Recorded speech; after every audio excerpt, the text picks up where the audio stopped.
It's the end of the world as we know it. It's the end of the world as we know it. It's the end of the world as we know it. And I feel fine.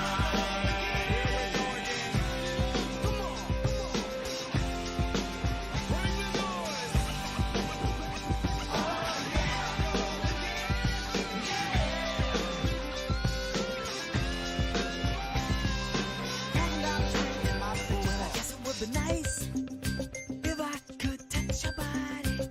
I know not everybody has got a body like you, but I gotta think twice before I give my heart away. And I know all the games you play because I play them too, baby. Here we go again. Summer's here and we're in effect. Want you to push it back. Cooling by day, even at night. Working up a sweat. Let's go show the guys that we know how to become number one in a hot body show. Now push it. This one goes out to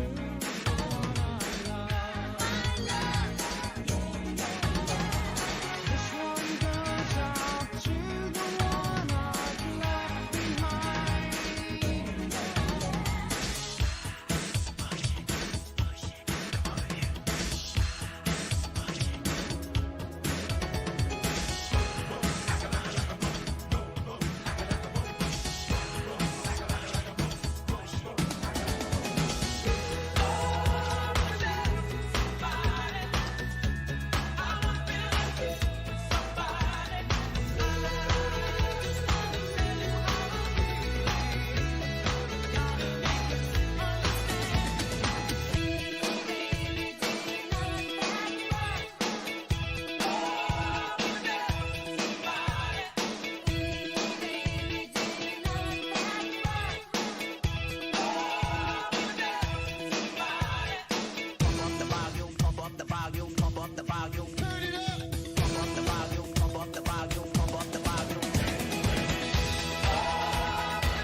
Hello.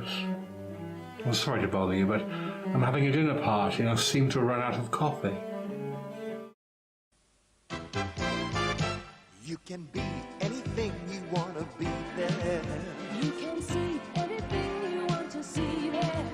There's excitement in the air for you and me there. Fancy free there, take your family there, but you've got to be there. Yeah. You just got to be there. You'll feel free there. You'll be what you want to be. See what you want to see. 7 holes the key there. Be there. Got to be there. Just you and me there. You just got to be there. got to be there. Be there. The time is now. Be there. You've got to be there. Yeah. You just got to be there. You'll feel free there. You'll be what you want to be. See what you want to see. There'll be you and me there. Be there. Hello customers, it's nearly 6 o'clock. Pack up and piss off. Hello, good evening everybody. Welcome to another Wednesday night. Oh, it's a windy night. Yeah, we've got, I don't know, have we got Storm Eunice or Storm Woolly? I'm not sure. Eunice Woolley. Eunice or Woolly? No, Eunice or Dudley. Dudley. I don't know which storm we've got, but it's windy. Well, it was the D1, wasn't it? Is the E1 tomorrow? I'm not sure. I think they're both here, different sides of the country. We've had the internet has been dropping out, so fingers crossed Fingers we can crossed we will can stay with you. Fingers crossed. We shall see how we get on. Let's have a look. Who's in YouTube? We have Tracy was first through the door, closely followed by Dave from South Carolina. He was in the alleyway, apparently. He was in the alleyway lurking. Banging on the door. Banging on the fire escape. Jason Moore, Ellen Meadows, Claire, Tracy, sent some little dancing people. She's enjoying the music. Then Chuck Trow, all the way from New Hampshire. Linda LaHughes, my lovely cousin. Andrew Chapman has a glass of Pernod and lemonade. Sandra Brown. Will Venus is here. Will Venus styles wigs. Oh, hello, Will Venus. And does makeup tutorials. Helen Boulter. Pete Potofsky. 7 Network. They just had the 7 Network Be There music. Angela Larson, who's finally got YouTube sorted. So here she is. Coral Daft. Oh, hello, Coral. Wes Davies. Lee Fern. Hello, Lee. Ian Allardyce. Kim Peterson from Denmark. Cilla Black is in the house. She's got a lovely hair. Always nice to see Cilla here. Cilla said, thanks for joining me tonight, ladies and gentlemen. Kath Wells is here. Did I say Angela Larson? I think I did. John Anderson. Tina P. Alex Moffat. Paul McFarlane in Scotland. Ian Allardyce, I might have mentioned you already. Nibbles and Bubbles are here. It might just be Bubbles. It might just be Nibbles. It might be Nibbles and Bubbles. Kate and Lucy from Lancaster. Summer 21. Plot Days. Thomas from Wolverhampton. Isaac Hunt.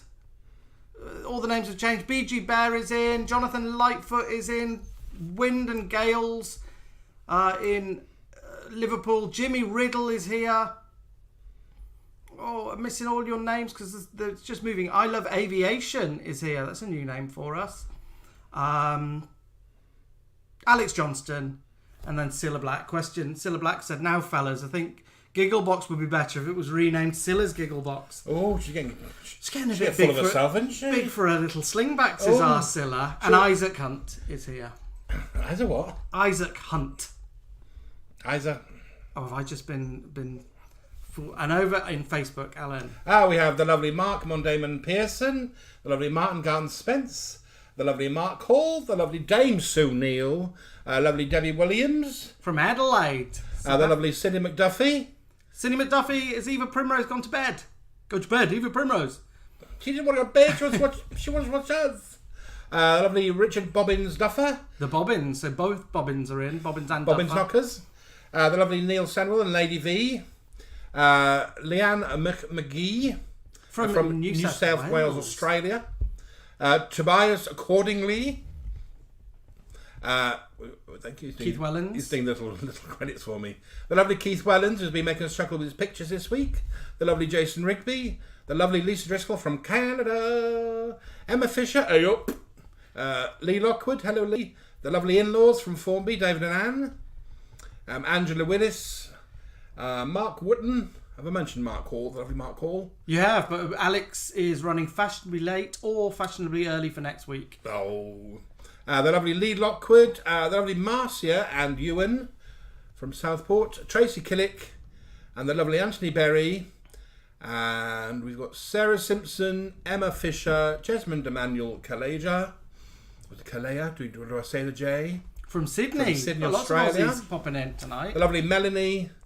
And Joel William Hazeldine, Nigel Allen Tracy, Nigel and Neil, Charlotte Foxwell, and Emma Fisher. I might say Emma.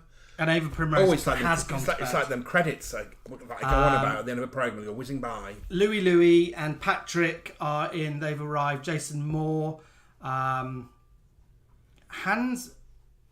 Meckenkamp from the Netherlands. Pip. I think that's about it. I think that's everyone. Yeah. So welcome to another week. What are we supping tonight? Tonight, I'm on the strawberry lager again. I'm on the cherry baby. And I'm on with jammin'. I think it was 99p in Aldi, so I've stocked stocked up on some. But it's my first. I'm not kale-eyed. So cheers. I hope you're all having a nice evening. Philip Fortinbras is listening while he paints the door. And Barbara Jones has just arrived from Barnsley. And Lisa Driscoll, she's from Southend originally, but lives in Canada now. So, oh, lovely Rachel. You say to Rachel. Rachel Saunders is in the house. Yes, we had a busy weekend, as you have seen. We've been planning that for ages, haven't we? We had. We actually planned it well before the Neighbours news came out. And we were like, oh, no, we wanted people to we wanted to really surprise you that one. Yeah, we were planning it for Valentine's weekend for a little while. And we were hoping that the Neighbours news hadn't made you think, oh, they've just done it because that. But I'm glad we did do it because we're helping the sort of Save Neighbours campaign, aren't we? Yeah, it's been spread around with the Save Neighbours hashtag. It was fun to do. I mean, it was a big job, wasn't it? It was. We wanted to do it properly, and we wanted to sort of really get the essence of the wedding itself. So I sort of sat like a sort of editor and watched the whole video, getting all the sort of different shots. And obviously, we couldn't do it like shot for shot, having different people in there. Seeing as we didn't have a church Or a whole two families. But we were planning on doing a big outdoors wedding, weren't we? Yeah, we thought we'd do outdoors. But the weather was just horrific. Yeah, this weekend it's been They horrible. promised us lovely weather and we didn't get it. So we thought, well, we'll have to go and do it indoors. I'm glad, really, because we sort of, we weren't bothered by the weather. Yeah, no, it worked really well. It worked nicely. The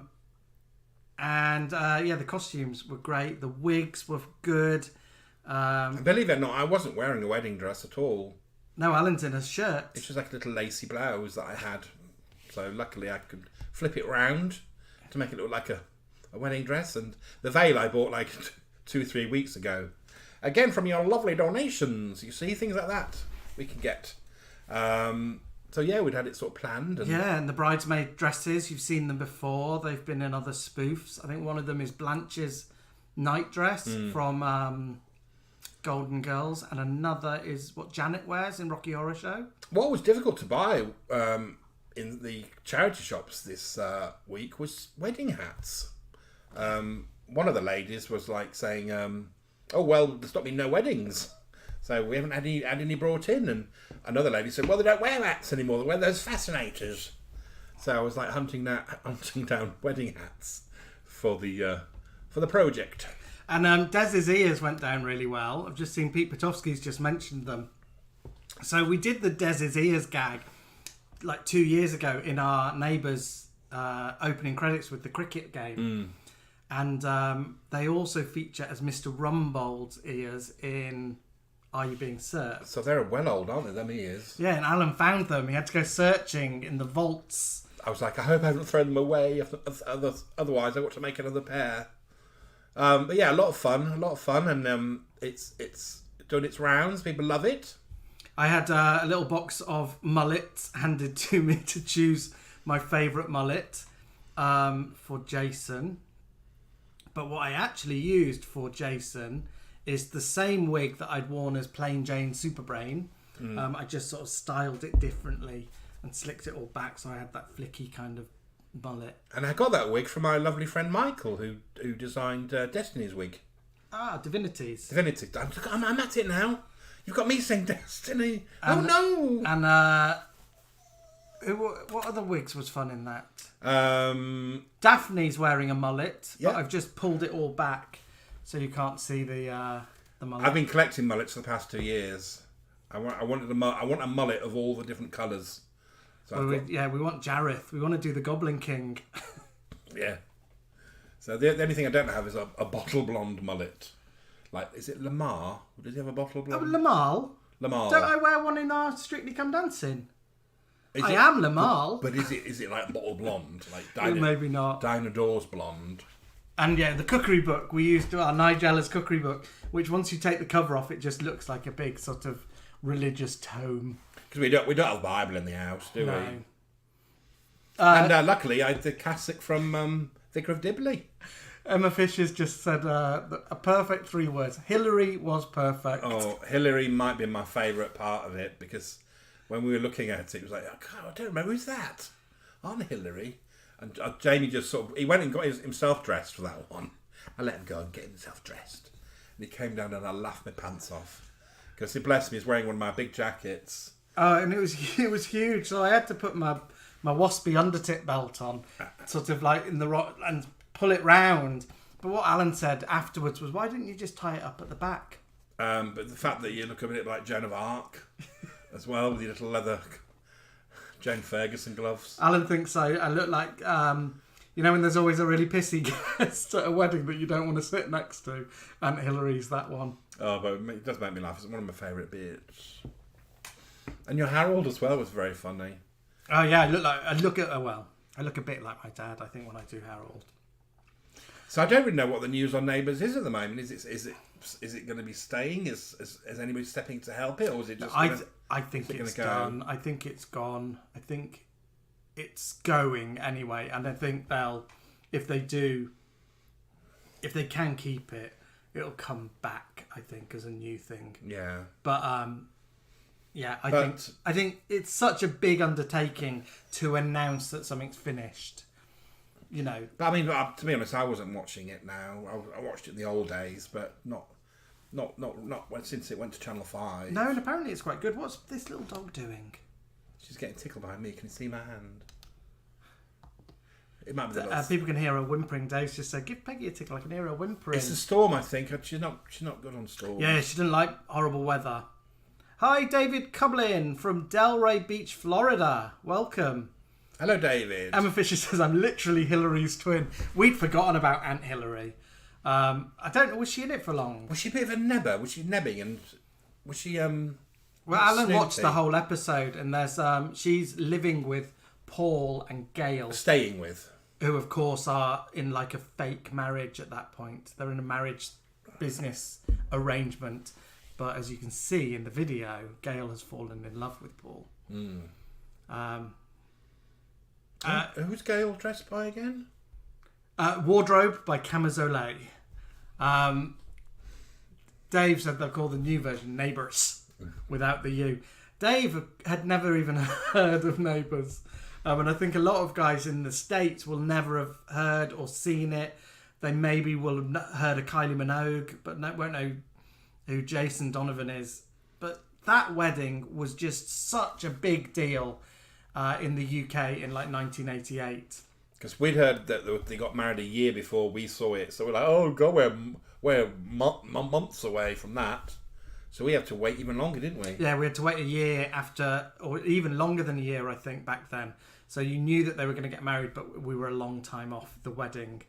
But it was just a massive deal. Everyone watched it. It was, I think, 20 million people tuned in over here to watch that wedding, and about 2 million in Australia. And that was when it was on twice a day, so people were able to watch it in the afternoon and in the evening, and possibly the following morning. Yeah, what did your dad do?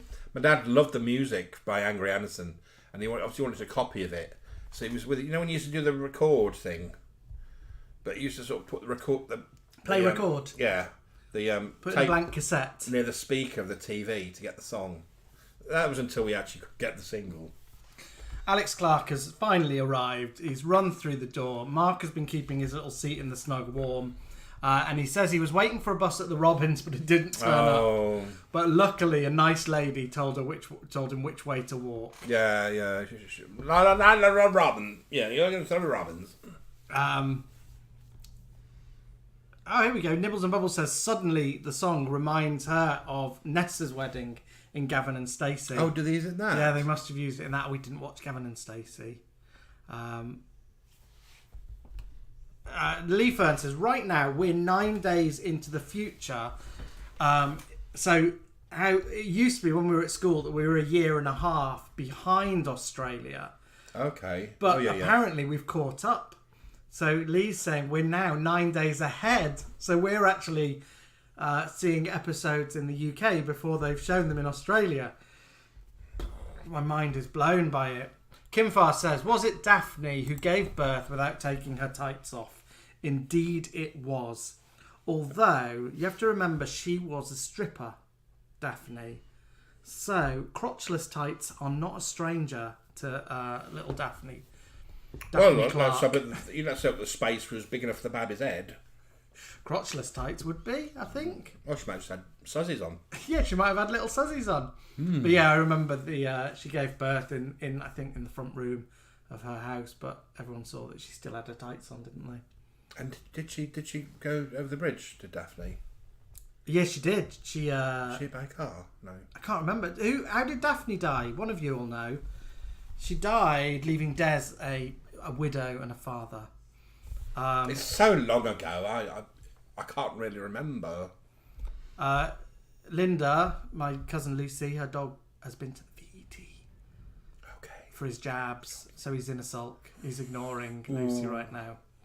It might not be the jabs, Lucy. It might be in the thermometer. Don't like that. Peggy doesn't like that. Oh, she doesn't like anything about there. Whereas I love it. I know. And it's an industrial one, isn't it? Yeah, I don't think the vet has to take my temperature, but you know, where there's a will. It's on that counter like a baboon. TLD. TLD's friend walked down the aisle to suddenly Angry Anderson. Where you go? I think Jason's in. Jason will sort out. Oh, your she's comments. in. She's Miss Darcy's in. Alex Clark thinks that Daphne might have died in a fire in her coffee shop, whereas Richard Bobbins Duffer is adamant she died in a car crash. Melanie Fairley, however, remembers that she came back round and then died. Oh, it could be the crash. I think she was in a little coma.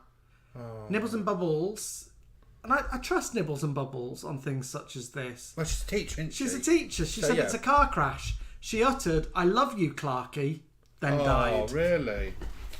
She was in the first ever episode. She was a stripper at Dez's hen night, I think, or someone's hen night. Yeah, I don't think I ever saw the first ever episode. Did you? Was it the first ever episode you saw? Oh god, the first episode of Neighbours I saw.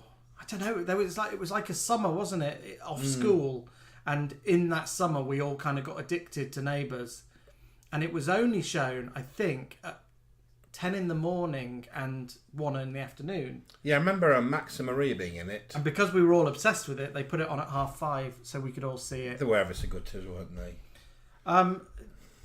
People, friends, fans of Neighbours, Alex Clark would like to know who died in a coffee shop fire in Neighbours, or did it just catch fire? So yeah, let us know if there was a death at Daphne's coffee shop. Lee's got a question. Can anyone remember when Joe Mangle's girlfriend was on some kind of protest? Kerry Mangle, Kerry Bishop. She got shot in the face with a rifle in a field. Oh, I think she was protesting duck hunting. And it was a girl who played Roach in Cell Block 8. Was she called Sky? No, that's their daughter. That's their daughter. Her daughter, I think. She was Harold Bishop's daughter. And she married Joe Mangle. Was she a bit of trouble when she came in? She was like a hippie. In fact, she might have let Aunt Hillary's birds out of their cage. Really? She let someone's birds out of a cage and they died. Oh. Because you can't let domesticated birds out. It was such a part of our youth, wasn't it, Neighbours? Oh, it was huge. Such a big part of our youth. Because I was sort of the enemies, like, they have all the sunshine. They can walk around in short sleeve white shirts and school ties. They've got nice bicycles. They've got a pool. They don't do GCSEs. They do HSC. They do the HSC. Neil Sandwell would like it to be known that he watched Granny... I think he means Granny Helen. He's actually said Granny Ann's, so I don't trust Neil Sandwell as much as I trust Nibbles and Bubbles. However, he said he watched Granny's stroke, so I think it's Granny Helen's stroke, in Neighbours, with Bubbles, not Nibbles, at Leeds University. Oh, yes, of course. So, Bubbles, can you confirm, did you watch Granny Helen's stroke with Neil Sandwell? Now, I was at school when that was on. Well, he must be thinking... Considerably He's younger. thinking Anne Haddy, isn't he? Yeah, of He's course. thinking actress's name, not character's name. Oh, thank you. Anna did Dimdor, Loves My Top, and asked me, is it... Dure? Dure?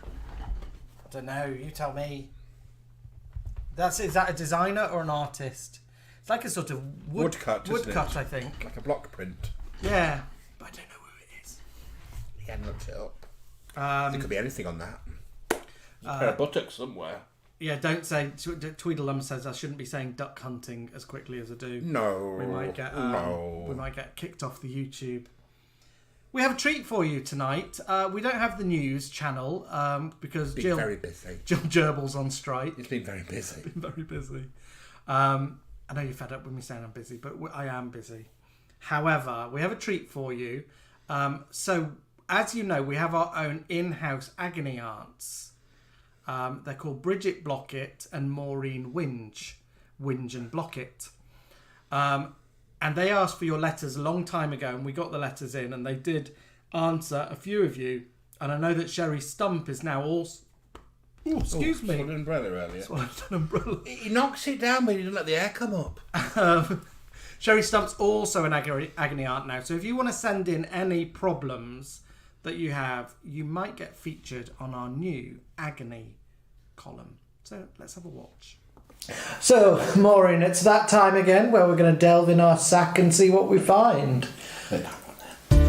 Now, dealing with problems like this can be quite complicated.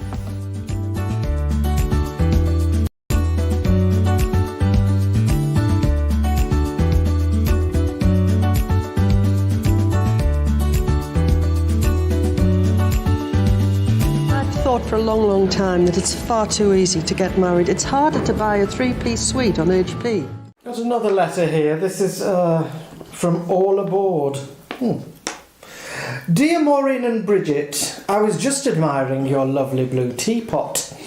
I'm writing to you absolute fonts of knowledge regarding my personal life. As an older single lady of my parish, I wonder what advice you could give regards finding a nice gentleman friend. I don't wish to find myself in a red room, chained to a dining room chair from Oakland Furniture, with a set of handcuffs from Love Honey. I hope you can point me in the right direction. Thanks again. All aboard. Well, Orla, it's a rather lovely teapot, isn't it? It's from Le Creuset range. It's quite a weighty item. It's quite chunky. It's strong, it's no nonsense, and I think that's a lesson for you. Get yourself no nonsense, make yourself a bit stronger. This teapot doesn't need warming up, you don't need warming up. You need to take a more powerful role in this relationship. Find yourself a man that you can treat, as a subordinate. I think you'll find, just like this teapot, that's the direction you want to point. Maureen, any advice from yourself? Well, I spoke to Howard Dwayne, and he says he finds a lot of, trade on the internet. He said the way forward is to be funny on the internet. Everybody likes a joker, everybody likes a sense of humour. So give me some little phrases you can break the ice with your gentlemen when you meet them online. The first one is, do you type here often? Do you want to meet at the Space Bar for a beer? Are you from Caps Lock Avenue? You're ever so bold. I think they've worked that. Just send him a photo of you downstairs and see how you get on. A photo of you downstairs will always work. There we are. So they are our Agony aunts. So if you do want to write in, send us a message. You can send it through Facebook or through Twitter, Instagram. Send us a little letter and you might get answered by them, or we might have to pass it on to Sherry Stump and Brandy, who will also be answering letters. There may also be another Agony aunt in the pipeline. Watchbog? Watchbog? Like Watchdog. So that'll be Consumer Affairs with Maggie Bogg. Watchbog is also in the pipeline. So if you have some consumer problem that you need solving, we could hand that over to Maggie Bogg. And as Sherry says, four heads are better than one.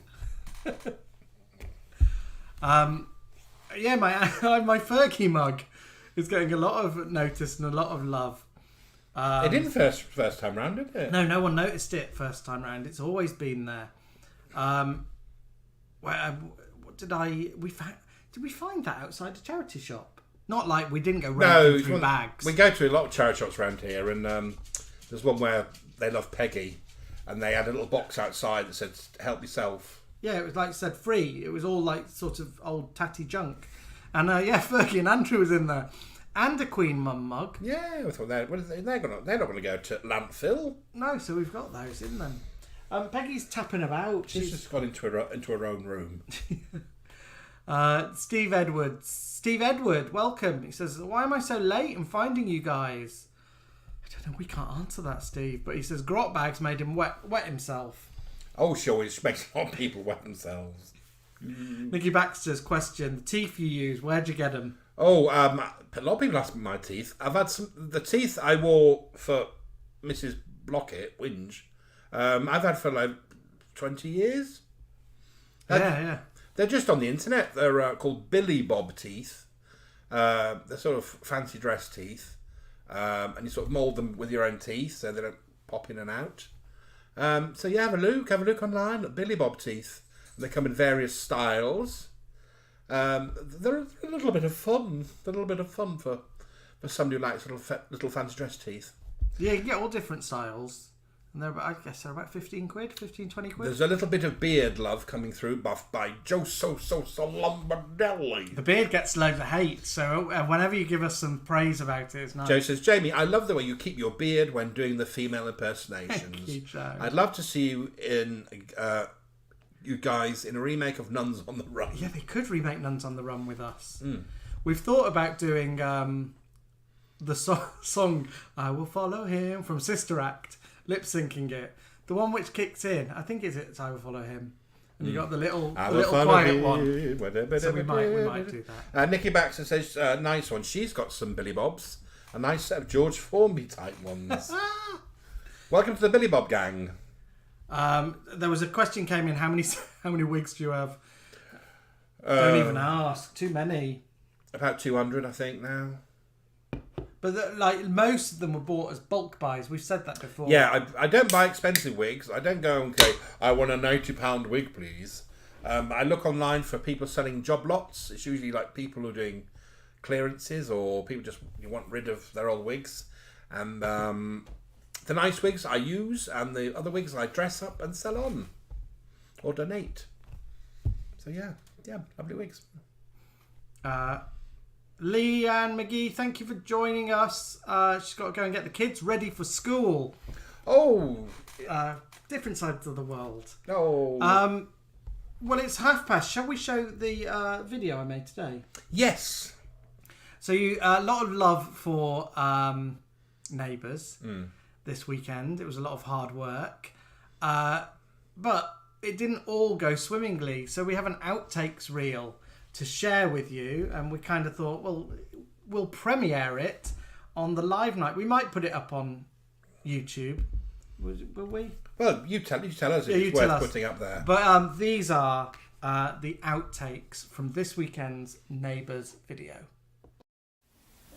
Would you all be seated, please?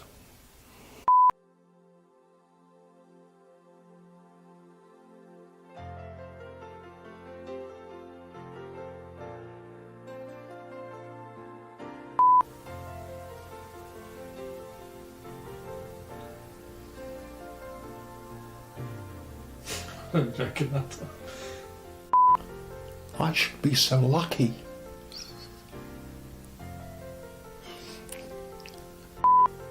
Dearly beloved, we're here in the witness. Oh.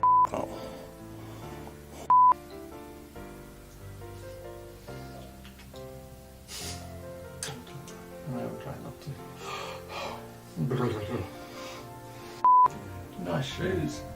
No, yours are not sweet. Dearly beloved, we are gathered in the witness of sake. Am I going to go to kiss you then when the veil's done? Is that when it happens? You'll give it a moment. You can't just dive in.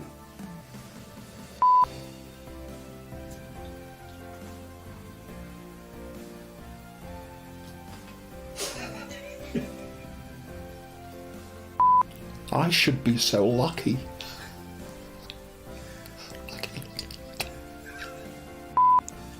Dearly beloved, we are in the presence of God. We're gathered. I think it's we're gathered, isn't it? Yeah. I wish people could see our feet. Look at them. Oh, yeah.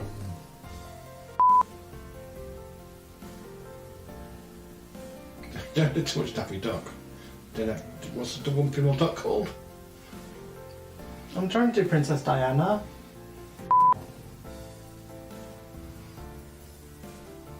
I think the next time you play your guitar, you should put your lead in. Especially if you sing on that man from top.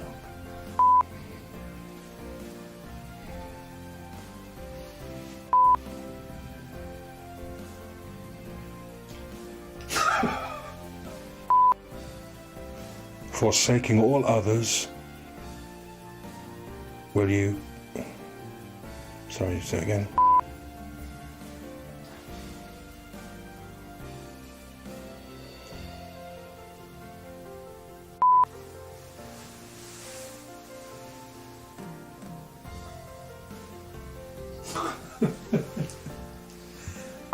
Oh, bloody Lenny. I don't remember you being in this. No, I'm pregnant. Might be an extra.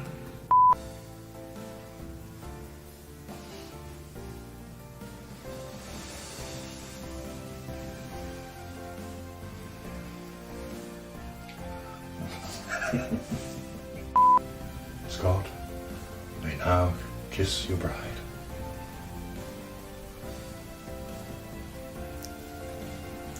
Okay.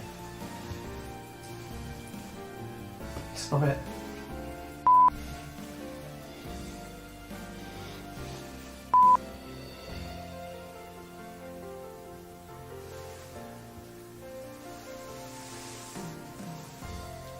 Don't do that.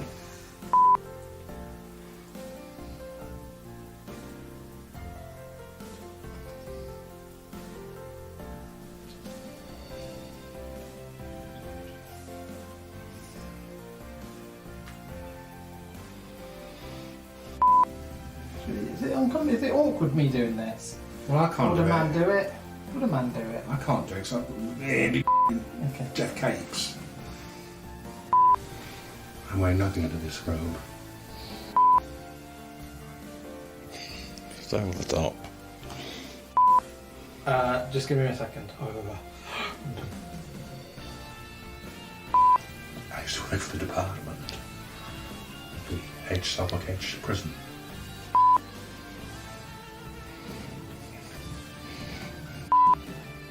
think about that picture that Helen Daniels painted of you.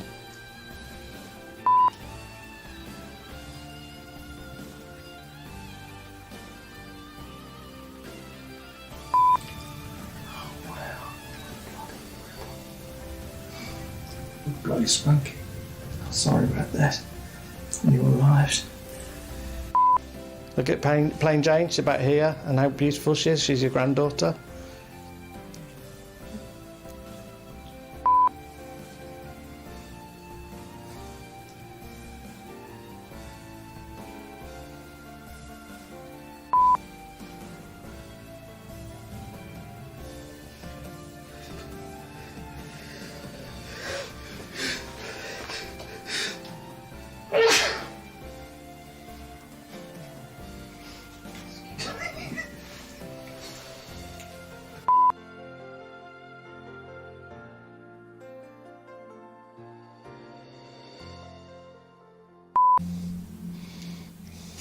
Stop it.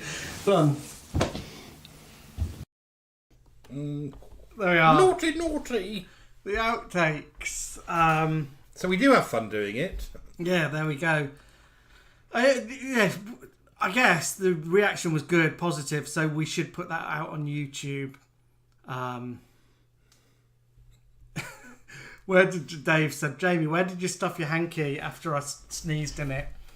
Back in my pocket in my jeans, but I had to pull the whole bridesmaid's dress up to get to my hanky. When Jamie said, oh, if they could only see our feet. So Jamie had a bit more height. He wore these like big cork wedges that some of you have seen him wear. Tamsin wears them, big cork wedges. So although he was like Grandad Ramsay, he was wearing cork wedges. My little skinny jeans. What did I have socks on? I would have had socks on. Maybe some bright blue socks and big cork wedges. And I was like wearing sort of big white bulky trainers. and a pair of like skater shorts. So Alan had this sort of pretty top and then these big skater shorts and his big sort of chunky legs and these big white trainers. As Charlene. And I had my little skinny jeans with cork wedges on and my socks. Oh. So if you look down, I said we should take a photo of our feet and I forgot. All right there. Yeah, I've just got a bit of windy pops. So that is, we're going to put that out on YouTube. Yeah, so it was funny because we sort of set the camera up. It's easy when it's just one of us being filmed because we can, but when it's two of us, we've got to keep coming backwards, haven't we, to make sure we're in focus and to make sure, like, can you see if we framed it right? We only have like a little bit of that blue wall that we film in front of, so we have to try and get right inside there. Nikki most probably something like high-tech trainers. They're pretty they're like nana trainers. I think they might be Dr. Scholl. Jean-Pierre Botha has arrived from South Africa. I'm watching South African Survivor at the moment, aren't I? He is, yeah. Much to Alan's disdain. Oh, it goes on forever, doesn't it? I love them. I love Survivor. Fanny said... What? Go on. Fanny said there's always a serial killer at weddings, and I think we now know who it was.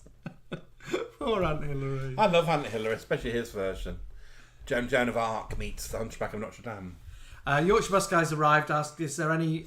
has he missed any Maggie Bog? She's not here this week. She's been busy. And she's definitely coming back, everybody. Maggie Bog will be coming back. Maggie Bog will return. Do you physically script it? It's somewhere here. Let's have a look. That's like the shooting order. So, kind of. You see, what I did, I sat down and looked at the video and wrote all the different, people, like the couples, what shots were where. Close-up of Kylie, close-up of Jason, da-da-da-da. Then I handed it to Jamie and his little magic editing mind translates it on how we can do it. And work out what order. How we can pull it off. We can do it, like, with costume changes. So, like, if I'm changed in that costume, he can be featured with that character. So, for example, I dressed as Harold to be in the background of a shot with Madge, and then Alan got changed from Madge to Mrs. Mangle to do Harold and Mrs. Mangle, and then as we did solo Mrs. Mangle, I got changed to something else. So yeah, we kind of work out how it's going to look in the end, and then we cut it down to how we can film it, and then we put it all back together the next day. And we also, instead of coming in and out of the same costume, we sort of do the characters in a certain order. So the one that has the most makeup is last, really, which was Scott and Charlene, wasn't it? It was our last two characters, wasn't it? Yeah, Scott and Charlene were the last two. So I got dragged up before I played Scott. So then I had to take all the makeup off and the eyelashes off. But I wore makeup for Scott because I wanted him to have like a healthy tan. And then what the vicar was talking about, I was given it about a minute before we filmed it, and I just couldn't get it in my head. I didn't know what I do. I can't marry people. I don't know the bloody words. Alex Johnson has said, who released the best song from Neighbours? And has said, do you remember Stephen Dennis's Don't It Make You Feel Good? Well, Alex, if you look at our back catalogue, not only in our Neighbours opening sequence, we reference Don't It Make You Feel Good, but also we have a video called Now That's What I Call TV Music. You've forgotten about something? Yeah. And Stephen Dennis is in there. So I do the pop video to Don't It Make You Feel Good. Best Neighbours song? I guess Kylie's music, we have to say, is the best, most probably, because it's been the longest lasting. And especially for you, little duet they do is lovely. It's lovely. I quite like Holly Valance's Kiss Kiss. I'm a bit tacky, aren't I? And then we sang, obviously, Harold and Madge's Christmas song. Yeah. Christmas. Yeah. Old-fashioned Christmas. Yeah. I've got a soft spot for the Alessi twins and their little song that came out. The wind is really picking up. We can really hear it outside. Talking about soap stars who went on to do something else. I was fiddling around in the Isolation Creation vault, and I know that Timmy, Alexis Carrington Ward, is in, aka Here She Is, and I think he'll enjoy this as well. I found this, and this was released a few years ago. And if you ever wondered what happened to Pat from EastEnders after she left EastEnders, this is what happened. Ladies and gentlemen, announcing the new Eco XV from Safe Glaze UK. The window system for your future. Quality like that don't come cheap. Not only could the Eco XV save on heating bills, it has an 8-point security system and an incredible 15-year guarantee. Bog off. Exactly, madam. Bog off. Buy one, get one free. Buy one, get one free. Buy one, get one free. Buy one, get one free. Oh, 800 2 for 1, 3 for 1.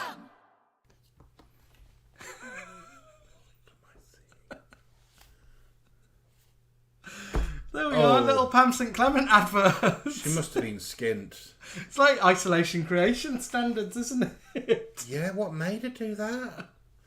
Pay the rent. Pam. Questions coming in. Henry, of course, Nibbles and Bubbles has mentioned him as well. Craig McLaughlin. He did have a song out called Hey Mona. Not as Craig McLaughlin, but he had it out as Check 1 2. Oh, really? Which was his band, yeah. And it went, Hey Mona, ooh Mona.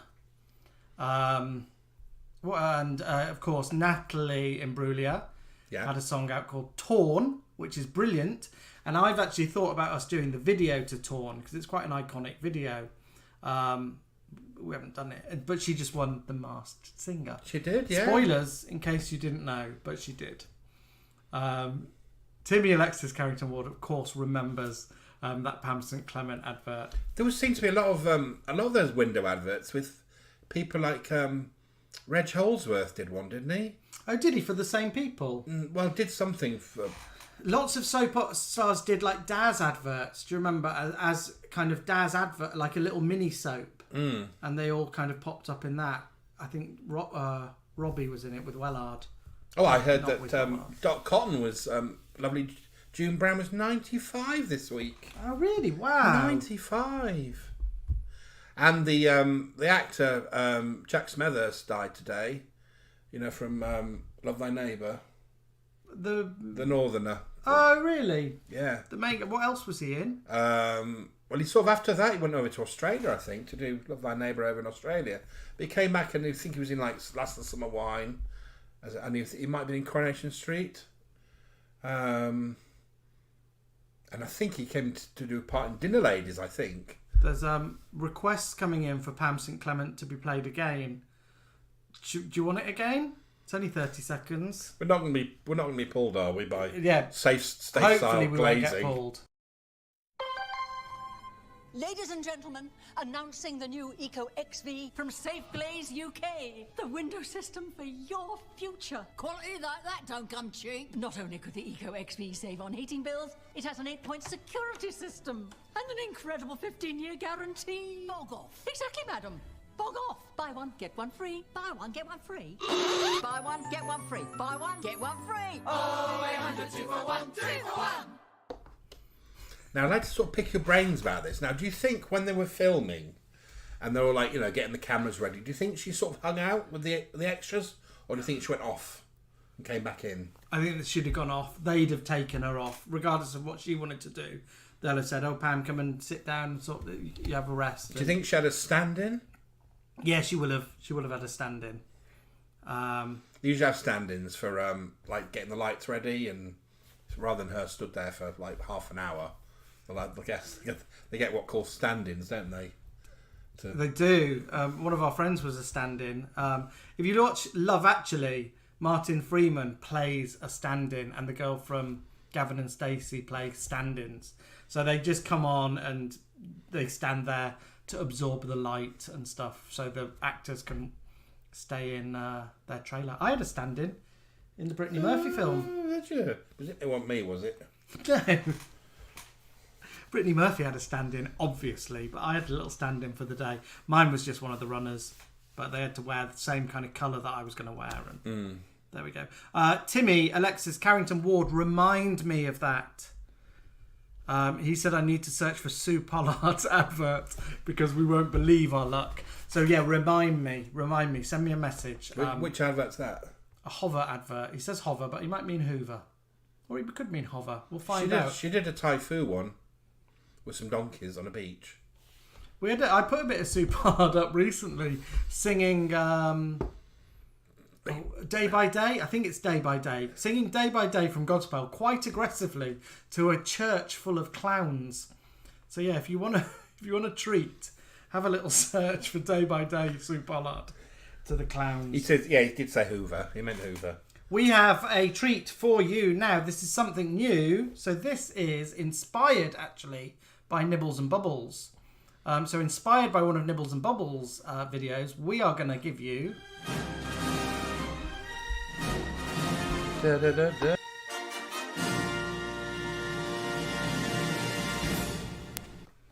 Could they hear me singing that theme tune then? I think they heard Alan sing along. I love a good theme tune. So on Nibbles and Bubbles video channel, one of them, they or a few of them, I think, we only watched one, they tell us their top 5, or maybe top 10, I think it's top 5 TV shows. So we're kind of inspired by that. And we thought we would tell you what our top 5 movies are, top 5 films. Oh, it's not easy, it's not easy. No, it's not easy. We've not told each other what we've chosen. So this will just might give you some ideas for things to watch. You can let us know what your favourite films are, if you agree with us or don't agree with us. But yeah, so it's not easy to do. And I think if I did it next week, I'd have different films there. So yeah, we just, my first one. So at number 5 on my list, I'm going to thank, first of all, let's give some thanks out. Gabrielle Chass, who's given us a tip. John Morissette, Martin Spence. In fact, there's quite a few here. Let me just read out some names. Thank you to you guys. Ian Duncan, Philip Owens. Thank you, Sue. Dame Sue Neal, thank you. Oh, Dame Sue Neal. The lovely Dave, DC, DS. Kathleen Wells. William. Philip Armstrong. Oh, honestly, thank you all. Oh, thank you, guys. Thank you so much. You'll pay for Plain Jane to finally get her own little hanky pouch. Or a proper dress, a proper bridesmaid dress, $7.80. Top 5 films. So, in at number 5 on my list. So, number 5 on my list is, I wonder if this will surprise you, Who's Afraid of Virginia Woolf? Oh, no, it doesn't surprise me. No. I love it. One of my favourite films. I love Richard Burton and Elizabeth Taylor. Huge fans of them. But why I love it is I love the play Who's Afraid of Virginia Woolf, and I kind of read it when I was 18 and kind of going into acting professionally, and it just kind of blew my mind. It was such an exciting play, interesting, kind of an epic with just 4 characters. I just really fell in love with it, and then watched the movie and completely fell in love with that. And because it's got Taylor and Burton in it, brilliant. And there was never a part that I could play until now, and now I'm, I think, getting to the age when I could play George in Who's Afraid of Virginia Woolf. So if anyone ever wants to put on Who's Afraid of Virginia Woolf with me in it as George, Alan could even be Martha, and we could do a little draggy version. We could do Ice Age Creation for it. But I just love it. One of my favourite films. It's a black and white film, but it's brilliant if you've never seen it. My number 5 film is the 1992 version of Bram Stoker's Dracula. Oh, of course it is. By Francis Ford Coppola. I was always a big fan of the Dracula story, and I thought the remake was amazing. I wasn't too keen on the acting. Some of the acting was a little bit ropey, but I loved the cinematography, the costume, the music. I think the music was done by I think his name is Wojciech Kilar, and he'd done all the music apart from the Annie Lennox song, and I got it on the soundtrack. But I love all the costumes. I think I got you on CD one Christmas. Yeah, you did, yeah. But like the costumes, like the Lucy who's in the in her grave, dressed in all the white lace, and she sort of appears and walks forward. And she just spits all the blood on her.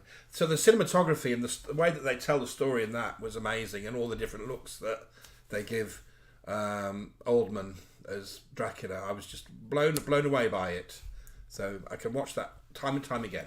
Mark Hall says a great song by Annie Lennox.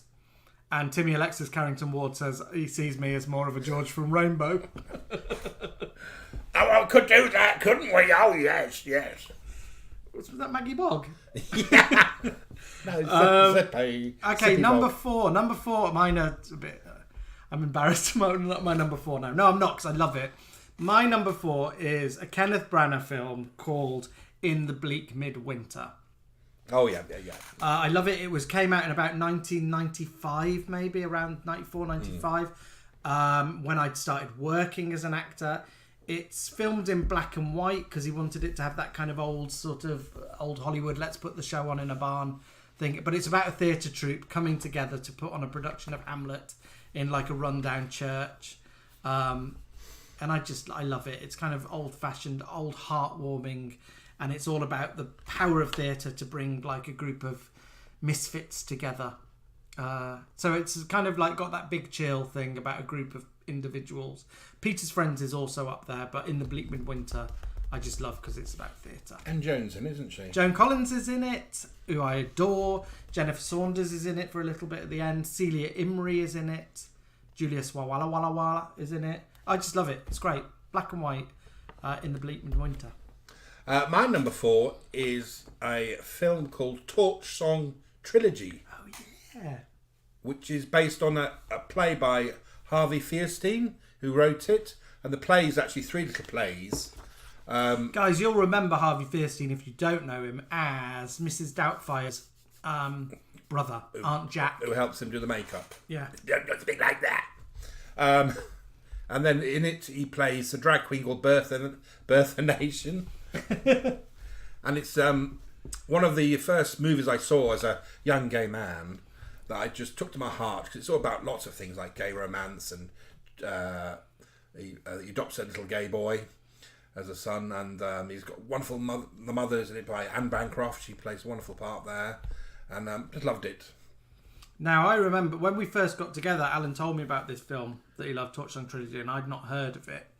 And this is back in the day before like the Tinternet and before eBay, and you couldn't really buy things like that. And I found a VHS of it outside like a video shop, not a Blockbuster, but like a rental shop when they sell off their old videos.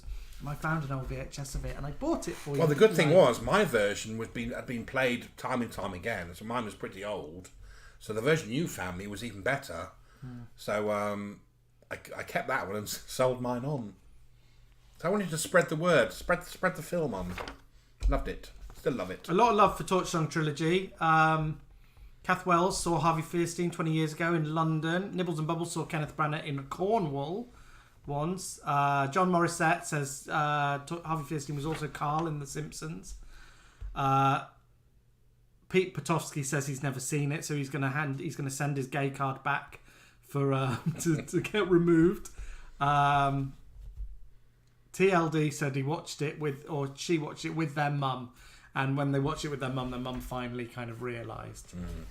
Martin Garton Spencer from Aberdeen has sent in a little message saying, didn't Estelle Getty get discovered in a production of Torch Song? Oh, sure. She was in a stage version of it. Yeah, I guess so. Yeah. Playing the mother, maybe. I don't know. Yeah. Timmy Alexis Carrington Ward saw Torch Song in the West End, and people started walking out during it because they were horrified. Idiots. Lot of love for it. Matthew Broderick played his son on stage and husband in film. These are good films so far. I wonder if my number 3 will surprise you. Might surprise you.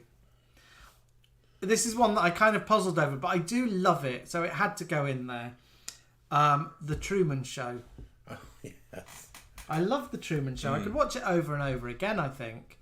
So yeah, The Truman Show is my number 3. It came out When I was working at the bookshop in Covent Garden, I think I went to see it at a cinema near Covent Garden. Jim Carrey in it, who I don't like. I don't like the Ace Ventura films or anything like that. So I was kind of not sure I'd like it. He's good in it, though, isn't he? Yeah, I loved it. And it had Mary Ann Singleton in it from Tales of the City, who I'd not seen in anything else. I was a bit obsessed with the Tales of the City books and the TV show. And, of course, she's Laura Linney. So, yeah, I love it. I love the kind of concept of it. And it came before, of course, that sort of TV was on telly. So it came before Big Brother. Big Brother hadn't been invented when The Truman Show was invented. But of course, that's what TV is now. We kind of watch people live their lives in a way that is manipulated by producers. So it kind of came true. But I love it. I love the girl who comes in and falls in love with him and then gets carried out. And I love the bit where he's actually made her face by different bits of her. Yeah, ripped up little bits of magazine and he makes it in his cellar. Little photo fit. Dividing the crowd, Truman Show. Sue Neal has exited, but I don't think it's because of the Truman Show. But she left. She's gone off. There's there's some love for Truman Show, kind of some hate for Truman Show, but I love it. I don't love Jim Carrey, but I love that film. I think he's great in that film, though. He plays it well. My number 3 is Mildred Pierce from 1945 with Joan. Joan. I was ill one weekend, years and years and years ago, and I decided to put on the old-fashioned film channel. I think was it called Turner Classics or something? Yeah, Turner Classic Movies. And I watched Mildred Pierce for the first time, and I was just like floored by the whole movie. I loved it. You know, she played like a down-to-earth pie maker, making pies, and a typical Joan is, you know, she gains success by, you know, from nothing really, to become this sort of wonderful businesswoman who has a daughter called Vida, who's a bit snooty about her. Her background and where her mum got the money from, and it's a lovely film noir, lots of twists and turns. I think Joan might have got an Oscar for it. Dave has said Vida did not appreciate it. She was a spoiled brat. No, that's what I meant. She didn't appreciate it. And I'm not going to give it. You fell in love with Joan Crawford after that, didn't you? Yeah, I did. That was kind of your first Joan Crawford film. Vida was a bitch. It's come in. Yeah. In the comments. She gets good slapping on the staircase. Dave has just written on. That's why she gets a good smack on the stairs. You love Joan Crawford, don't you? Yeah. All even up to the camp sort of movies of the late 60s. She was good at. She was good in those sort of rags to riches sort of films where she has to fight back and nothing's going to get her down and she's going to succeed. And I know she was a nightmare in real life, but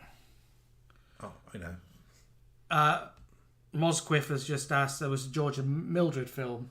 Talking of Mildred I do own that on DVD. I do love it. We've actually got the soundtrack. To be honest with you, I watched that the other day. It was on TV, and I always get really emotional at the end because it's her last scene of footage ever filmed, where she actually goes upstairs to see George, and they're going to have a bit of nookie. Yeah, you do get emotional watching that. I do. Did we watch Bet and Joan Feud? We did. Yes, we loved did, it. Yeah. No Wire Hangers. That's Mommy Dearest. We love that as well. Trog. Pete Petrovsky's mentioned Trog. Give me the child, Trog. That was her last movie. Joan. She's done quite a few funny little things. Yeah, do you know what? Whatever Baby Jane could have easily made my list, but I forgot about it. Okay, my number two film is a film I love. Me and Alan went to see it at the NFT, which is where we worked together and where we met.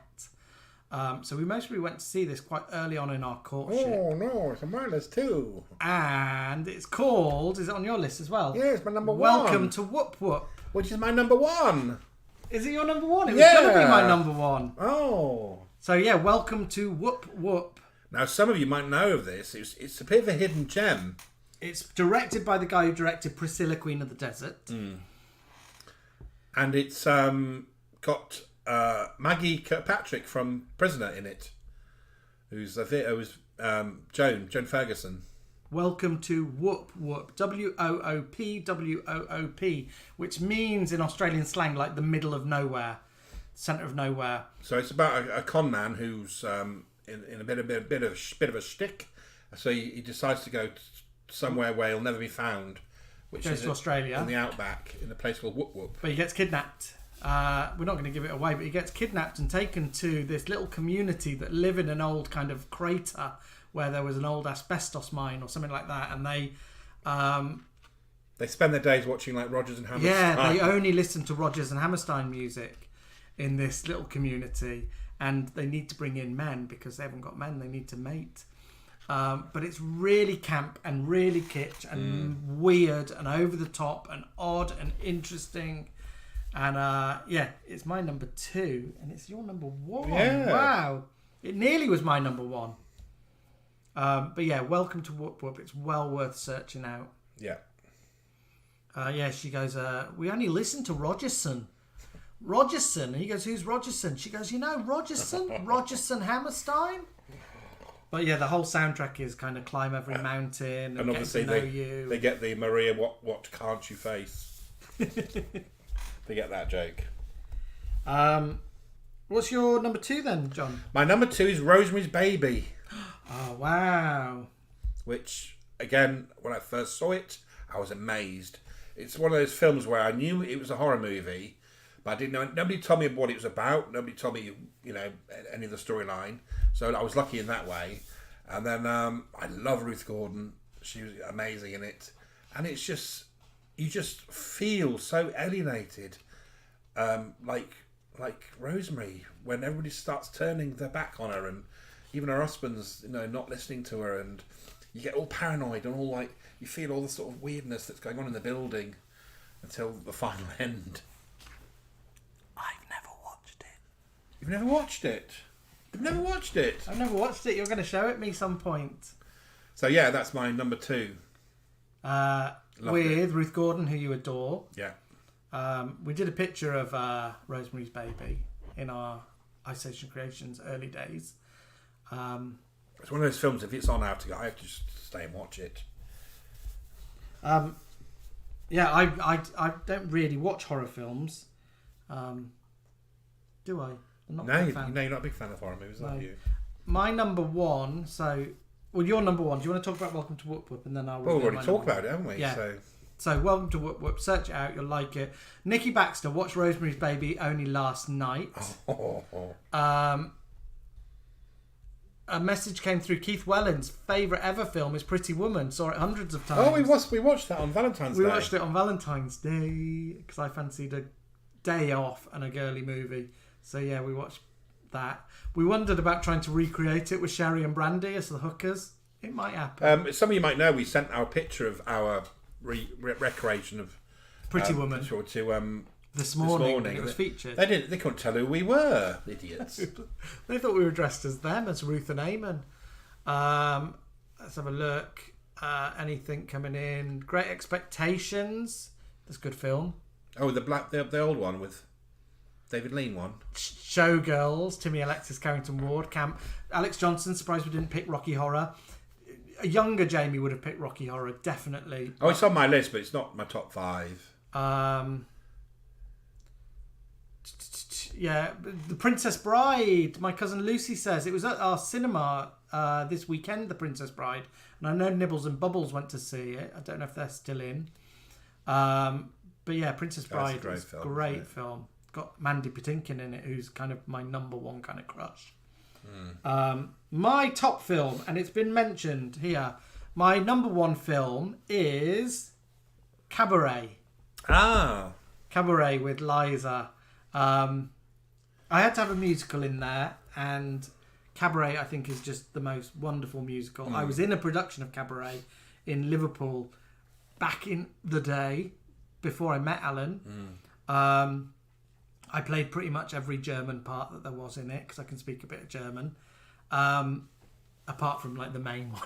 Played all the extras, but I love it. I think it's a an amazingly powerful film. I think Bob Fosse's direction is brilliant.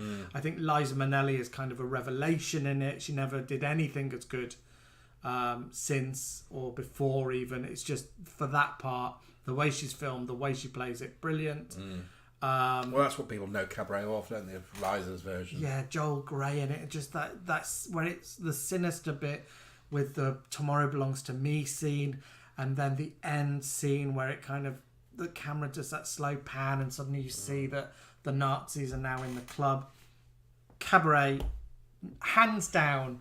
I love my favourite films. I love the imagery they have of like the Otto Dix paintings that they bring them to life with the people in the audience. Yeah, the woman with the monocles and at the end they're all distorted in the mirrors and the symbols and stuff. And you, in fact, when we went to Berlin, we spent a night watching Cabaret. Yeah, with our we friend. decided to watch it. Yeah, because we'd sort of done. We were staying in Kreuzberg in Berlin, and we went to kind of some cocktail bars and things like that.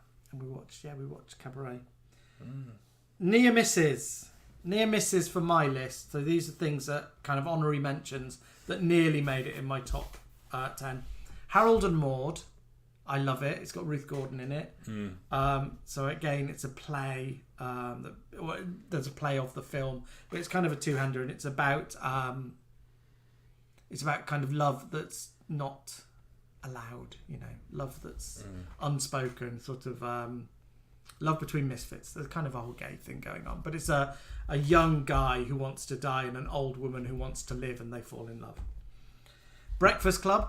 The Breakfast Club is up there in my favourite films, but I think rewatching it not so long ago, it's not aged very well.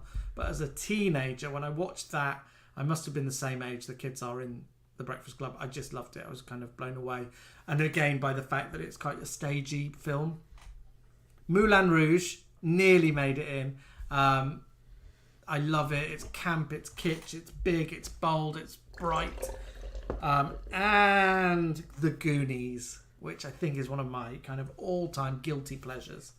I love it. It's kind of a film I could sit down on a Saturday afternoon and just watch time and time again. My sort of near misses is more of a, when you go to a video shop and there's like a bundle of videos in a basket. Yeah. And that basket is full of all the Hammer comedies. So things like Nearest and Dearest and George and Mildred and On the Buses. That they're all in that basket, as is all the Carry-Ons. Oh, wow. And they're the sort of films, if I'm not feeling very well, I like to sort of curl up and watch something like that. Something a bit silly from the 70s. Nibbles and Bubbles had a Moulin Rouge birthday party, complete with a windmill. Oh, wow. We've got outside our window, Nibbles and Bubbles, you can see the windmill. The Scarborough windmill. But the things have fallen off. The sails have fallen off last year in one of these winds. I'm not sure they're putting them back. I hope they do. Any Mermaids, Joe Soso Lombardelli, a bit of Cher. Martin Garton Spence would love to see the production of Cabaret in London. They've rebuilt the inside of the theatre to be in the round. Kit Kat the little tables and everything. Yeah. The little phones. But it's about 140 quid a ticket. And I think even the cheapest tickets are like over £100. Eddie Redmayne is in it and Jessie Buckley. I saw it in London. I saw it twice. One with Julian Clary as the MC, and the other version. James Dreyfus. No, Will Young. No, the other guy with the who did the impersonations. Alistair McGowan. Yeah, the same production, but they changed the actors. Yeah, because I went to see that production as well, and I think I saw Will Young in it.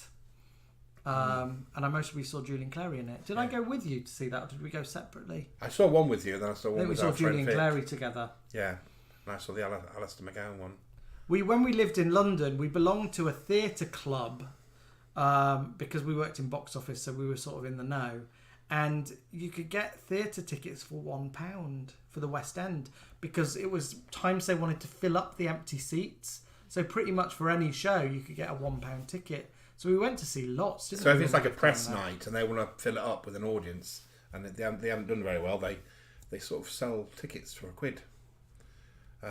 Yeah, we saw quite a lot, didn't we? We did. We saw loads. A little message is coming here from Summer 21. Summer 21 met Jonathan Bailey from Netflix's Bridgerton when he was playing Jamie Gangel in the play of Beautiful Thing in 2006. Now, I think that's the guy that was on Drag Race last night. Oh, that really? People have gone crazy for Jonathan Bailey. I might be wrong. Lyndon Hughes, my cousin, has seen Muriel's Wedding about 20 times. Love it. That's on Muriel's the list. Wedding could be up there. That's on my on the list. list. Love Oh. it. And when we did our country practice skit video, the beanbag guy is in a country practice, and he saw our skit and kind of wrote to us. He played one of the main parts. I think you play him, don't you? Yeah, in the Muriel's Wedding, he's the one with the zip, isn't he? Yeah, the one who's trying to undo a zip and undoes the beanbag, and they just giggle in all the beans. I love Muriel's Wedding.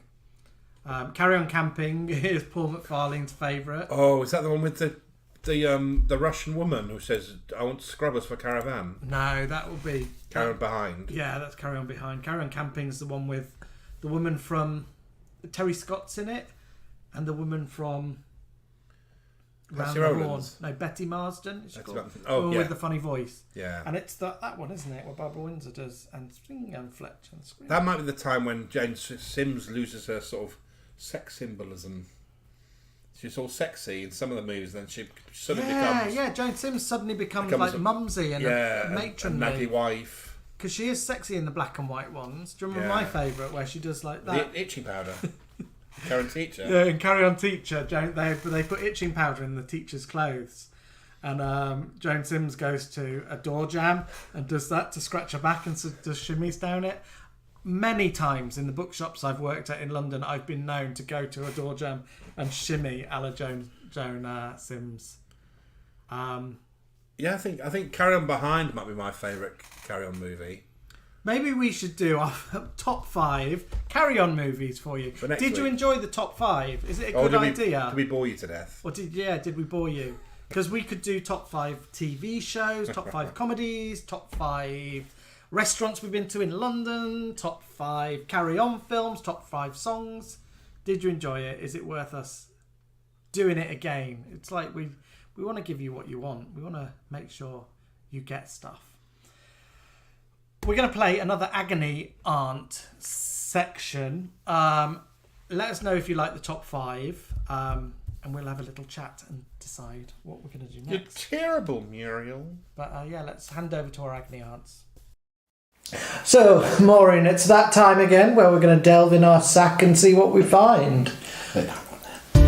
Now, dealing with problems like this can be quite complicated.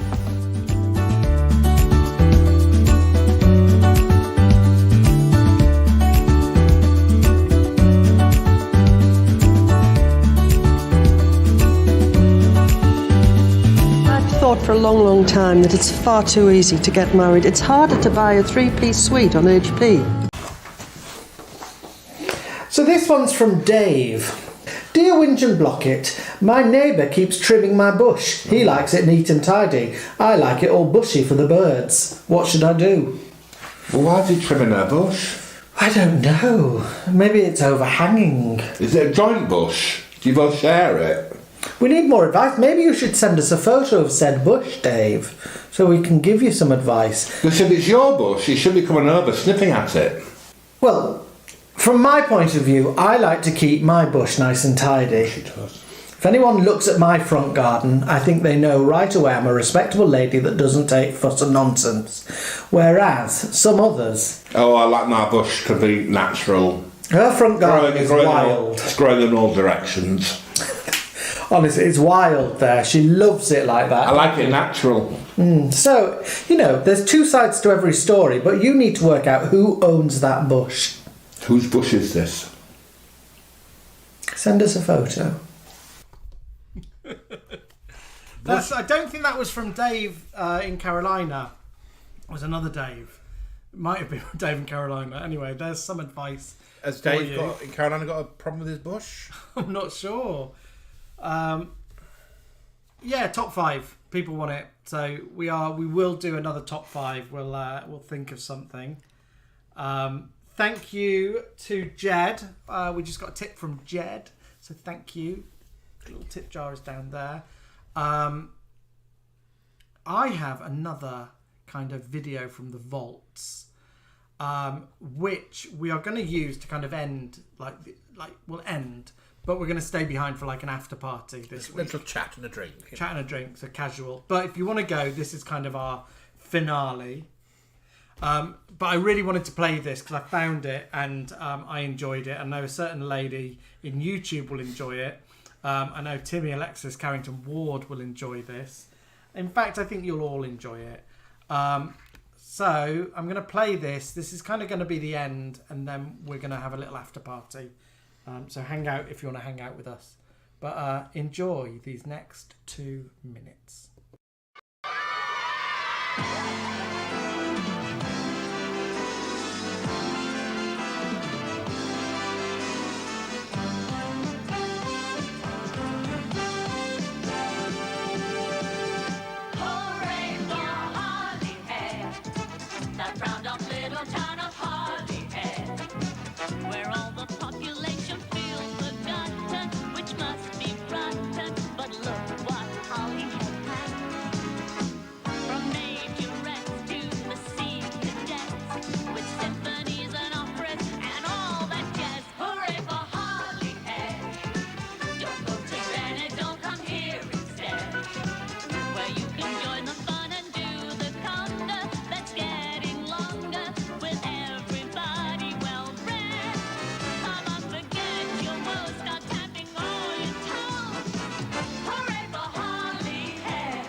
Get your head on. Right. Oh, here we go. Hey, what about this menu? Oh, I'm a bit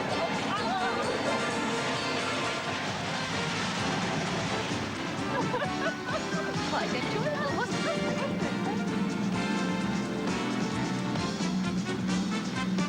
Hooray for Holyhead.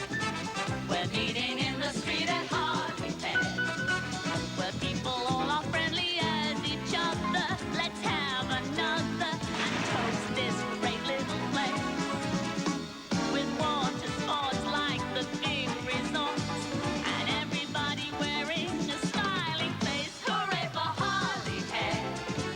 Let's get some brushes and we'll paint it red. Let's all gather at the lighthouse here, full of people cheerful and words that we want to spread. It's got a history. This is the place to be. Hooray for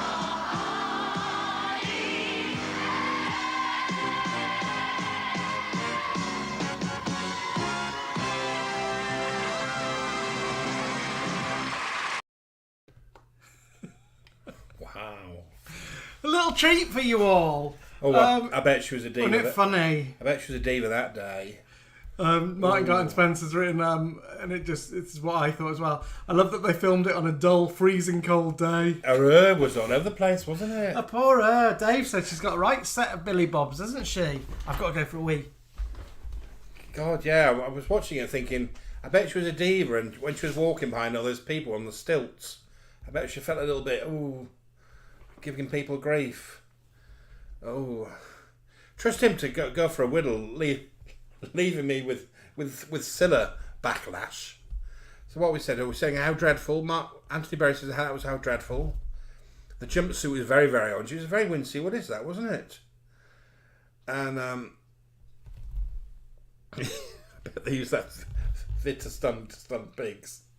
That was from Nicky Baxter. Thank God there was no pins handy. I would have put them in my eyes, said Andrew Storr. There's mixed feelings about Scylla here. They love the jumpsuit. Someone wants to put pins in their eyes. I've got, Scylla's become like an unofficial kind of mascot of the show after she got us banned from YouTube. And she must have sang to somebody pressing a tape player nearby. Yeah, I don't think they just had their little Casio. Laura rubbish. There's Peggy. People are asking, where's Peggy? Captain Brad has arrived.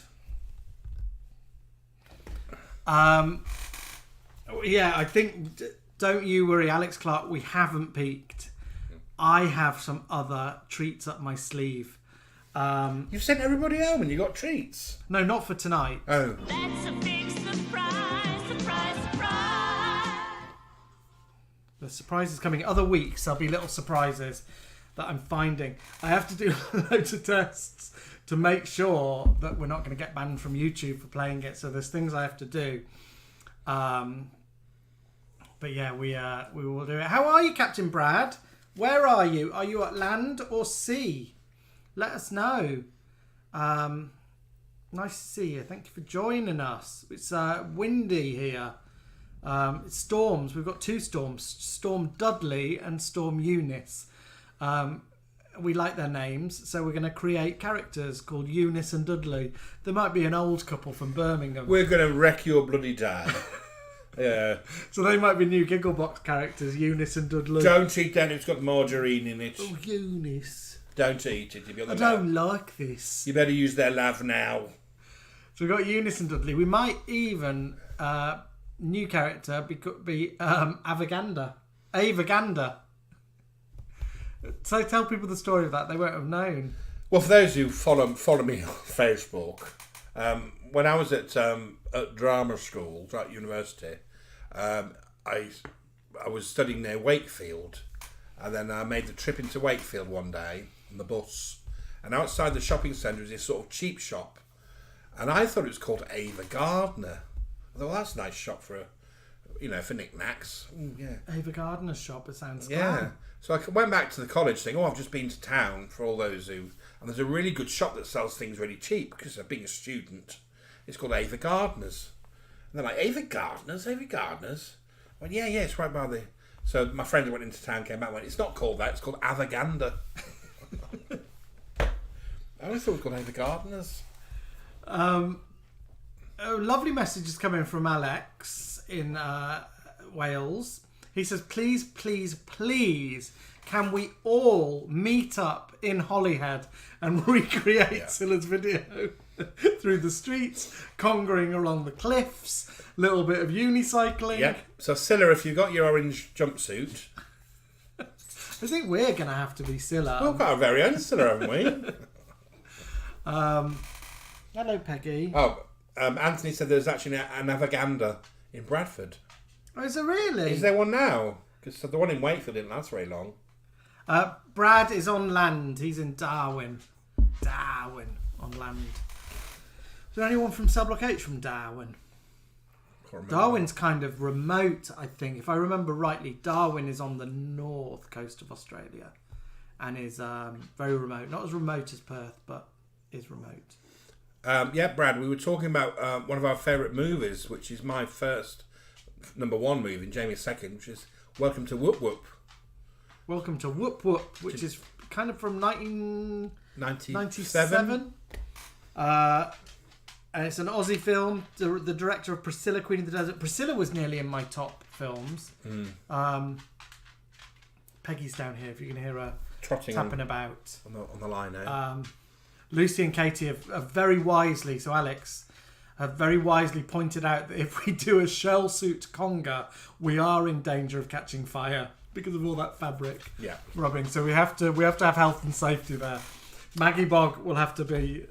She'll be in her jog pants, I think, and her anorak. Shell suits. You can't get shell suits nowadays, can you? I can't remember. Do you remember Pat and Margaret?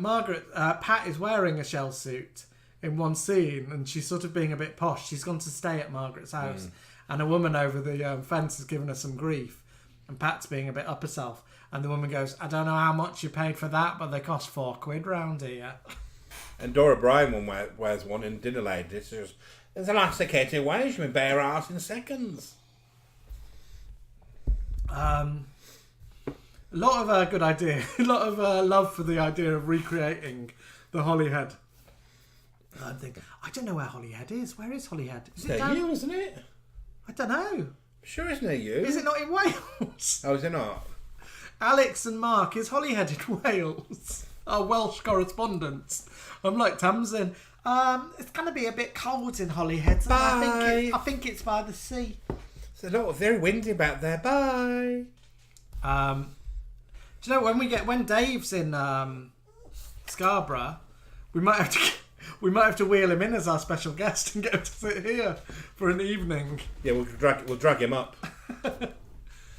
Put some lippy on him. Summer 21 has remembered that Mari Winter in prison had said, "Bloody Darwin." Oh, is that where she's going to? Was she getting taken to Darwin? Maybe sent there. Maybe they have the death penalty in Darwin. Doesn't she escape by helicopter? Holyhead is in Wales, far northwest Wales. So Alan's right; it's near kind of Liverpool-y way. So Scylla didn't have to go very far. It's near Anglesey. Yeah, I would imagine she went. Bobby drove her there, most probably, wouldn't he? There was a place near Anglesey called Tropical Talacha, which is where the Scousers used to go. Talacha. Jamie once said to me, he said, "Oh, have you been to Talacha?" And I thought he was on about somewhere in Turkey. Talacha. Tropical Talacha. Talacha, that'll do the trick.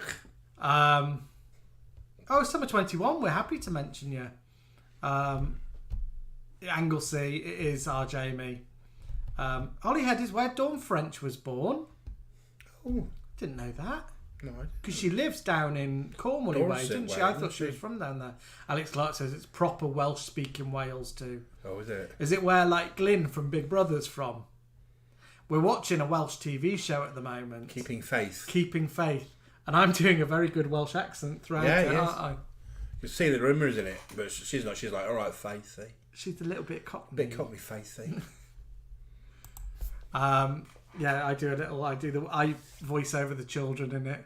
Mummy, I don't want frosties. I don't want a frosty breakfast, Mummy. Jason Rigby says Talacha means to put hairspray on. Talacha. Talacha your hair. Talacha in my hair. Especially with this bloody wind. Dave says he's up for coming and wheeling his way in and being in the centre. I think he's here on a Wednesday. We might be able to. We might have a special guest. We might have a special guest. We'll have to pull in a third chair. We'll have to get a third chair. I can't wait to see you three when Dave visits. Can we get some behind the scenes footage at the pub? We will. We'll maybe we'll do a film of like the trip. The best bits. As it's coming up, we'll let you know. So if anyone else is like about, we might be able to get the Nibs and the Bubs around as well. Nibbles and Bubbles. Dave says he's going to wear his body cam 24/7 for safety. For safety and insurance. Keith Wellens says all the famous Scousers love Liverpool that much. They all live in London. Oh. It's a really like weird little scene, the Liverpool kind of theatre and TV scene, and it's really close knit, and you can't really get into it. I know because I tried, and when I tried, I was told I wasn't Scouse enough to get into any of the shows or anything.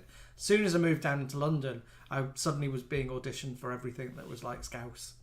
Now, talking about England, Wales, and Scotland.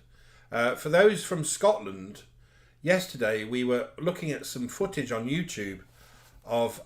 Yes, Martin Garton Spence still in. Are you still in love? Is it Fran and Anne? Fran and Anna. What? Fran and Anna? Or Fran and Anna Annie? What? They used to sing Hogmanay shows. They look like the sort of. They're like Beverly Sisters. If the Beverly Sisters had killed one Beverly, maybe he had killed Teddy. If they killed Teddy, then dyed their hair red, and then went Scottish. Yeah. So tell us, have you ever heard of? I think it's Fran and Anna or Fran and Annie. What? Alex Clark. Get on YouTube and look up Fran and Anna because I know you'll love it, and your task is to find an LP. And they're over the bridge now, but they're not. The gorgeous Stefan Butler is here. Stefan,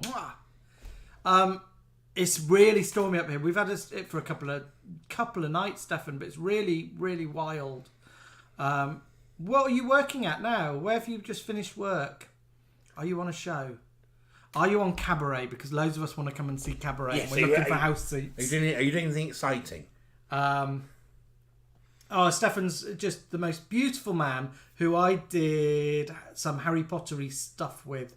Not the proper stuff, but employed by Warner Brothers. And after it, me and my friend Karen were accused of stealing high school uniforms. Which we did. Oscar D is well into Fran and Anna, I can see. You said scary as feck. Fran and Anna, From Kath Coatbridge. Wells knows it. Yep, I'd say little short skirts. I noticed that, didn't I? Their little short skirts. I think Brad might even steaming or streaming. Brad might have found Fran and Anna. Here we go. Martin Gartensmith has heard of them. More central Scotland famous than Aberdeen. Proper tartan kitsch. We love that. We love that.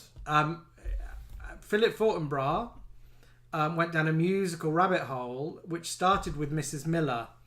And Alan had never heard of Mrs. Miller before. We mentioned her recently. Until now, I've actually just bought the Mrs. Miller CD.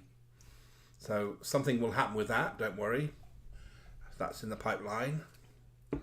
Dave, I love Derry Girls. Now, I'm trying to get Alan into Derry Girls. We only watched one together and he didn't really like it. But I love it. And I just know that there is an isolation creation in Derry Girls waiting to happen because I think it would be so funny. I've watched it, it's one of those things that I've kind of watched on flights. Jet Set Jamie. But, you know, when you just watch whatever's there. But Derry Girls I kind of binged on a flight, and It's Always Sunny in Philadelphia is another thing I watch on flights. But they're like my little favourite.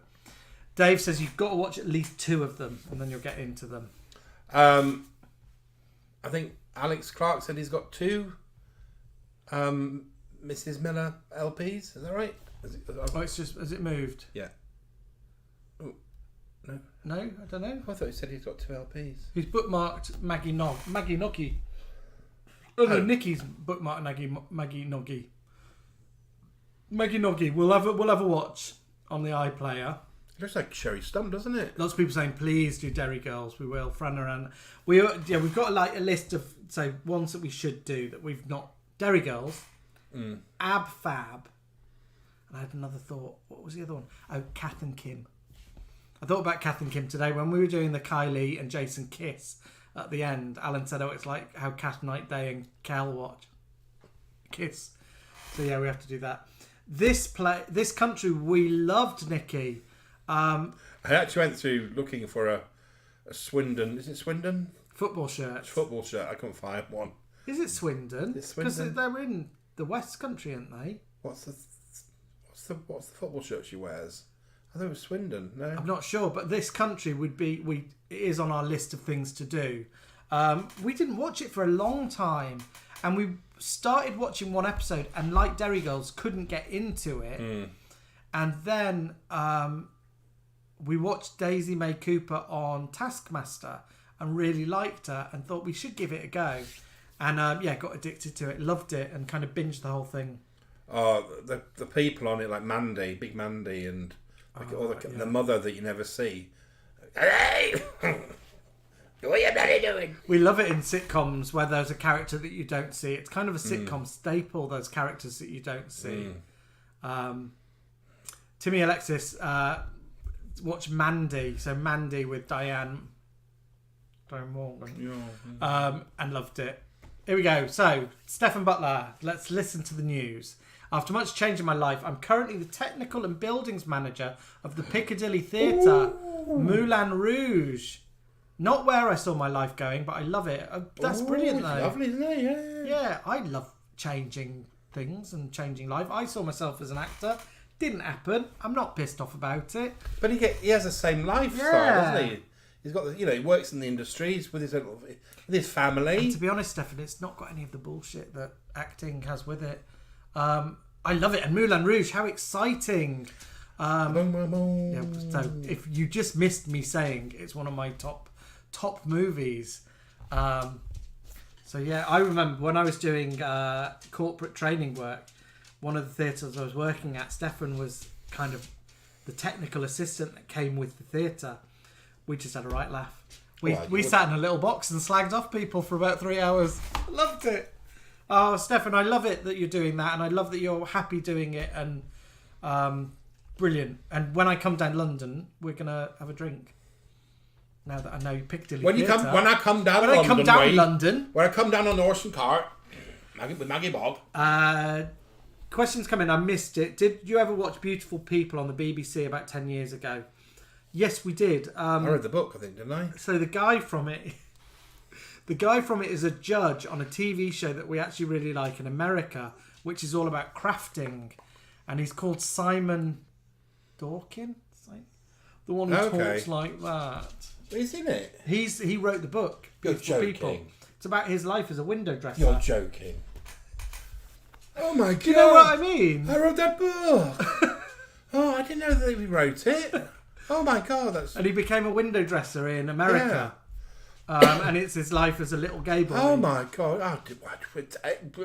And the other boy that from across the road, the really camp one, is Leighton Williams, who's currently playing Jamie in. Everyone's talking about Jamie in Los Angeles, and was in the show about a school with Jack Whitehall in it, and I can't remember what it was called.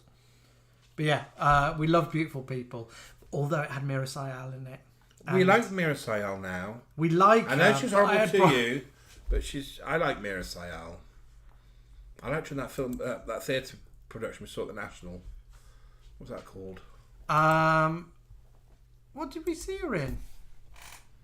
It was like a sort of a big national theatre production about an Asian family. I can't remember what it's called. I can't remember it. East is East. We did know we like Mira Sayal, but So what else? What else is coming up? We just had Kath and Kim. Look at me. Look at me. Leighton Williams got arrested by the police in Martin Garton Spencer's local. Really? Who's Leighton Williams? The guy who plays, everyone's talking about, Jamie. Oh. And Leighton was also in Hairspray on the West End stage. So guys, yeah, what? We're gonna get going.